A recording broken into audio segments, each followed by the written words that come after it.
செங்கோட்டையில் வந்து டெல்லி போயிருக்காரு, இலக்காடி போனாரு.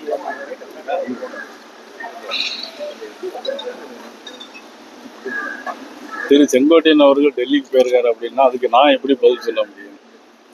அவங்க ஏற்கனவே நேற்று அவங்க கொடுத்த செய்தி ரிஷிகேஷிக்கோ அல்லது ராமர் கோயிலுக்கோ போறது மாதிரி சொல்லியிருக்கிறாங்க. அதுதான் உங்களுக்கு தெரிஞ்ச மாதிரி தான் எனக்கும் தெரியும். அவங்க எங்க போயிருக்காங்கன்னு எனக்கு தெரியாது. கூட்டணி கட்சிகள் வந்து கூறு போடுறதுதான் பாஜக வழக்கம் அப்படின்னு சொல்லி செல்வ காங்கிரஸ் கட்சி இந்தியாவில் ஆட்சி செய்யும் போது 90 தடவை ஆட்சியை கலைச்சிருக்காங்க. எல்லா மாநிலங்களுடைய ஆட்சியை வந்து 90 தடவை கலைச்சிருக்காங்க. அது காங்கிரஸ் கட்சியுடைய வழக்கம் அது மாதிரி இருக்கும். எங்களுடைய வழக்கம் அது இல்லை. இன்னைக்கு நாங்கள் வந்து ஆல் இந்தியா அளவிலே கூட்டணிக்கு எல்லா முக்கிய மந்திரி சபையெல்லாம் கொடுத்துருக்குது. எங்கள் பாரத பிரதமர் நரேந்திர மோடி அவர்கள் மிகப்பெரிய மந்திரி சபையில் கூட்டணிலாம் கொடுத்துருக்காங்க. அந்த கூட்டணியை வளர்க்கிறது தான் எங்களது நோக்கமே தவிர அவர் சொல்ற மாதிரி காங்கிரஸ் கட்சி நாட்டை துண்டாடுற கட்சி காங்கிரஸ் கட்சி. சார், முதலமைச்சர் வந்து வெளிநாடு போயிட்டு வந்து 15,000 கோடிக்கு அதிகமாக முதலீடு ஏற்கப்பட்டது பெருமையா பேசியிருக்காங்க. அது நான் ஏற்கனவே போன அன்னைக்கே கொடுத்தேன். அவங்க வந்து எம்ஓஐ போட்டிருந்தா சொல்லியிருந்தாங்க. அதில் பார்த்தீங்கன்னா ஏற்கனவே நாட்டில் இருக்கக்கூடிய 2-3 கம்பெனியை தான் அதில் சேர்த்து கொண்டு வந்திருக்காங்க. ஏற்கனவே இது வரைக்கும் போனதில் வந்து வெள்ளை அறிக்கை கேட்டு வந்தோம். எந்தெந்த கம்பெனி நாட்டில் இருந்துச்சு, நீங்கள் போய் எந்த எம்ஓஐ போட்டிருக்கீங்க, எம்ஓஐ போட்ட இதெல்லாம் நீங்கள் நாட்டில் நடைமுறைப்படுத்திருக்கீங்க அப்படிங்கிறத முதலமைச்சர் நாங்கள் ஏற்கனவே கேட்டிருந்தோம். ஒரு வெள்ளை அறிக்கை விட சொல்லியிருந்தோம். அவங்க சும்மா அந்த பதிவு மட்டும் போட்டுக்கிட்டே இருக்கிறாங்க தவிர வேற பெருசா எதுவும் கொண்டு வந்த மாதிரி தெரியல. சார், 2021 மத்திய அமைச்சர் வந்து அதிமுக கூட்டணி கொலை பண்ண முயற்சி எடுத்தாப்ல. அப்போ வந்து அது சரியா இல்லாதனால 2021 ஆண்டு ஏடிஎம்கே கூட்டணி ஸ்ட்ராங்கா இருக்கணும் சில முயற்சிகள் எடுத்தாப்ல. அதுக்கு ஒத்துவராதனால அன்னைக்கு ஏடிஎம்கே பிஜேபி கூட்டணி வந்து தோல்வி அடைஞ்சு டிஎம்கே ஆட்சிக்கு வந்தது. அதே மாதிரி பாராளுமன்ற தேர்தலில் ஏடிஎம்கே பிஜேபி கூட்டணி இருந்ததுன்னா ஒரு 30 இடங்கள்ல வெற்றி பெற்றிருக்கும் அப்படின்னு சொல்லி வாக்கு சேதம் ஏற்பட்டு பார்த்து தெரிஞ்சது. அப்பவும் முடியல. இப்போ 2026 தேர்தல் வரும்போது இப்ப ஏடிஎம்கே ஒன்று வலிமையாகணும் அப்படிங்கும் போது கருத்து எல்லாத்துக்குமே இருக்கு. அதுக்கு பாஜக என்ன முடிவு எடுக்கும் போது ஏற்கனவே முயற்சியில இருக்காங்க, அது நடவடிக்கை உண்டாகும். அதாவது 2021, 2019, 2016 இதெல்லாம் பேசி வந்து ஒரு பிரயோஜனமும் இல்லை. இப்போ அடுத்தால என்ன நடக்கணும் அப்படிங்கிறதா நமக்கு முக்கியம். சார், இப்போ நம்ம டிடிவி தினகரன் பாஜக வெளியே வந்திருக்காங்க. பாஜக கூட்டணி இப்போ எப்படி இருக்குது? அவங்களுக்கு தான் அழைப்பு கொடுக்கணுமா சார்? அதாவது என்னன்னா, நான் ஏற்கனவே தமிழக பாரதிய ஜனதா கட்சியினுடைய சார்பாக எல்லாரும் ஒன்று சேரணும் அப்படின்னு நான் ஏற்கனவே பேசியிருக்கேன். தேவைப்பட்டா நேற்று முன்தினம் மதுரையில் நான் பேட்டி கொடுக்கும்போது நான் சொல்லியிருக்கேன், தேவைப்பட்டால் அவங்கள அழைத்தால் நானே போய் பேசுவதற்கு தயாராக இருக்கிறேன் என்றால் நான் பலமுறை நான் சொல்லிட்டேன். அவ்வளவுதான். நான் தேவைப்பட்டால் கண்டிப்பாக நானே போய் அவங்களுக்கு வந்து அழைப்பு கொடுப்பேன். சார், இந்த சென்னையில தூய்மை பணியாளர் தொடர்ச்சியா நேற்று கைது பண்ணாங்க, இன்னைக்கு கைது. அவங்க போராட்டத்தை நசுக்கிற வரைக்கும் அரசு செயல்பட்டு.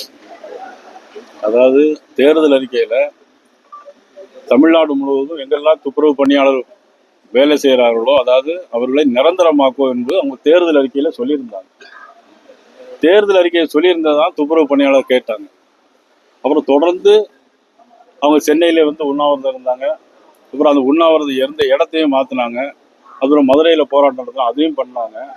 இந்த அரசாங்கம் வந்து போராடுகிறவர்களையும் கேள்வி கேட்கிறவர்களையும் நசுக்க அரசாங்கமாக திராவிட முன்னேற்ற கழக அரசு இருக்குது.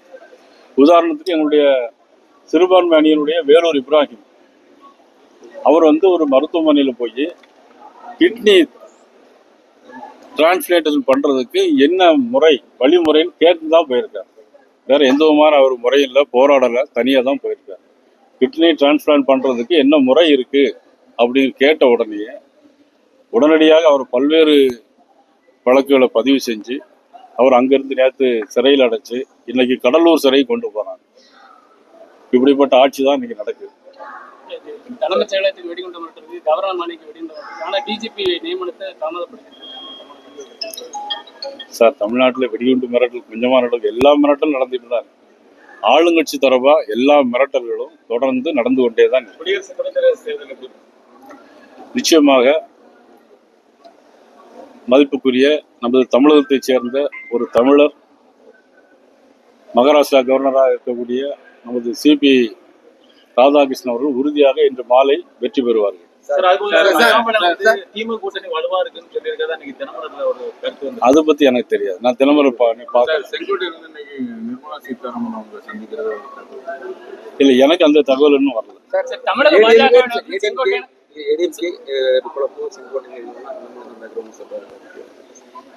அதை பத்தி எனக்கு ஒன்றும் தெரியாது. சரி, தமிழக பாஜகவினர் செங்கோட்டையன் சந்திப்பீங்களா? அவர் வந்து அதிமுக வந்து போயிருக்காரு. அதிமுக அதான் நாங்க அதிமுக கூட்டணியில் ஏற்கனவே ஒருங்கிணைந்து செல்லணும்னு சொல்றீங்க. உங்களோட கொள்கையும் செங்கோட்டையன் சொல்றது ஒரே மாதிரி இருக்குது. So, அப்ப நீங்க வந்து செங்கோட்டையனை சந்திப்பீங்களா? அது என்னன்னா, அவங்க அதிமுக எங்களுடைய கூட்டணியில் இருக்கிறாங்க. அதிமுகவுடைய பொதுச் செயலாளர் ஒரு முடிவு எடுத்திருக்கிறார். அவர் கட்சியில இருந்து அவர் வந்து இன்னைக்கு நீக்கி உத்தரவு போட்டிருக்காங்க.